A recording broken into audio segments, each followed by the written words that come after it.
Здрасти, хора. Днеска сме в Шишенци. Има доста хора. В принцип те работят. Да, и много малко хора има тук. Да, както виждате, вижте тук колко бокуци има и много гадни неща. Ето. Ти дръж, че се измори. И тук виждате хора.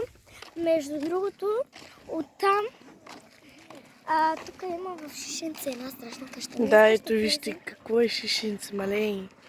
Да. То малко може, то се промени малко. Да, между другото. Защото ние днеска идваме и само, че една кола утре ще дойде да ни вземе и не знам къде, абсолютно къде ще спим.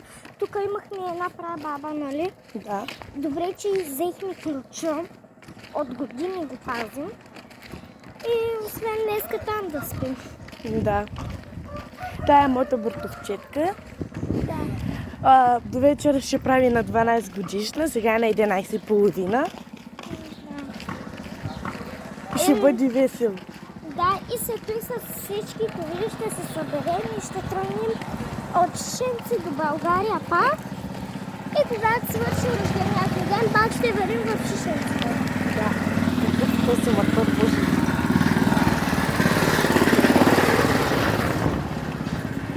Между другото, хора, сега да гледаме с картия, която беше сива, нали? Да. И сега отиваме към...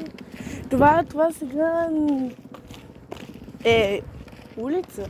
Да, Но ние не познаваме тук хората. Но Камиле, по-хубаво стана май в Шишенци, не разбира. Ние в Шишенци или в друго село сме? Човека каза, че ще ходим в Шишенци, Но не знам. тук не е Шишенци. Ние завихме на един път, дето Тук пише... е Ценово, бе. Ние завихме на един път, дето пишеше село... село това... Какво? Раданово. Ние сме в Раданово. Да, Оля,